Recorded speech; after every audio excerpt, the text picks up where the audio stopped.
and welcome to today's ramblings of a 42-year-old man. This is Chris Smith, here to ramble about a movie I was able to catch in theaters last night. It's called Infinity Pool by Brandon Cronenberg.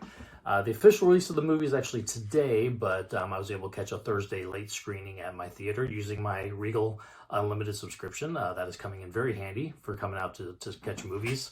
I'll be honest, Brandon Cronenberg, the director, I've seen one of his other movies. It was Possessor, and I really enjoyed that movie quite a bit, but without my Regal Unlimited, I don't know if this is one that I would have jumped to the theaters to see. You know, when you're paying each time you've got to go, you got to be a little selective what you go to see. But that being said, after watching Possessor, I was interested to see what his follow-up would be. So, Brandon Cronenberg, his most recent movie, Possessor, was very good. He's actually the son of a famous film director, David Cronenberg, who directed things in the 80s like The Fly and The Brood, and then most recently things like Eastern Promises and Crimes of the Future, which came out last year. His movies, David Cronenberg, is kind of usually in some sort of a horror vein, kind of usually more like body horror, like The Fly is very kind of disgusting, and The Brood has a lot of grossness to things happening to people.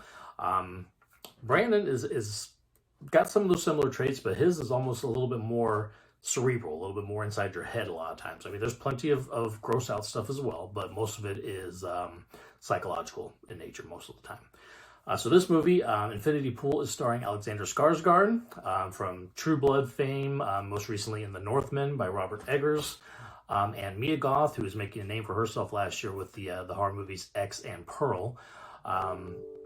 And both of them are playing characters who are, the movie focuses on kind of Alexander Skarsgård's character, James. He's a writer, but unfortunately his most recent book was 6 years ago, and it was poorly reviewed. It was not a big financial success, and so he is kind of living off his kind of rich wife and her daddy's money. Her daddy is a publisher, and so you know, he's kind of rudderless. He's uninspired. He doesn't really have a plan for anything, and just kind of bored with life at this point.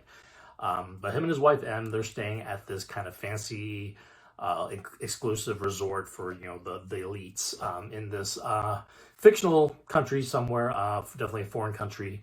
And so they're at this resort, kind of rudderless, not knowing exactly what to do. They meet a couple, Gabby, who's played by Mia Goth, and Albin. And they hang out for a little bit, and they convince them to leave the resort area to go out into the country, which is a no-no. The resort is actually like gated in. You're not supposed to leave the grounds, but they do. They go out, party at a beach, and drinking and all sorts of stuff. And on the way back, it's late, dark. They've all had too much to drink. James ends up driving because he thinks he's the best prepared to do so. I don't know that that's the case. But while he's driving, he's getting distracted, and he actually hits and kills a native of the island. And rather than stop or call authorities or stuff, they take off back to the resort. So they wake up the next morning, police are knocking on the door, take them into custody, and it is the law in this, again, fictional country is that if you kill somebody, that person's eldest son is required to take vengeance by executing you themselves. But for a sizable fee to the country, they will create a double, and pretty much is the fancy way of saying a clone of you, and that clone will be executed instead.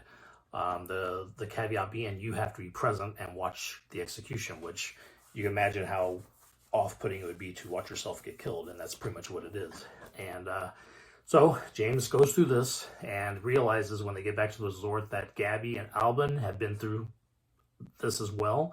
And they have a kind of a crew of these rich people who have all been through this process. They take vacations every year, I guess, around this time at this resort. And just imagine a bunch of rich, bored people who have no consequences for their actions. They don't care because whatever happens, they can have a double created of them to take the punishment for it. So the rest of the movie pretty much centers on just the chaos and debauchery that ensues when you got a bunch of rich, bored people with no sense of consequence at all, and how that rolls. And you see the primal man pretty much, and what you would do with no consequences and stuff, and endless resources. And so interesting. The story is interesting. The directing, I mean, obviously he's a great director. You can tell the directing is good. The acting is good. I'm not super high on this movie. I just the story itself went places that I just wasn't really super interested. There were some places they've talked like maybe there's going to go some routes that I thought would have been more interesting. Like there's a line at some point where he says, how do you know they didn't kill the wrong guy? Like, how do you know you're not the double? Like, you wouldn't know because they're supposed to have your memories and everything as well. And that's an interesting. I've seen some movies that go that route, and they're not always done well. But I think that is an interesting theme to explore. That was not the way that they went in this one. They went through some other themes instead. And while I'm sure, you know, a lot of people will enjoy this, it was not my particular cup of tea. That said, I am still the director himself. I think is great. You can definitely see the skill on camera. So I will see things that he puts out for sure. This one just fell a little flat for me. So again, that is Infinity Pool by Brandon Cronenberg, out today.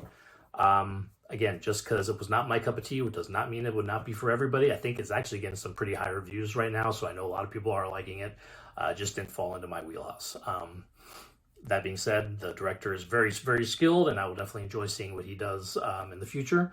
And of course, Alexander Skarsgard and Mia Goth are forces as actors who you know, I will definitely want to watch their stuff as well. So thank you again for watching, and we'll talk to you again soon.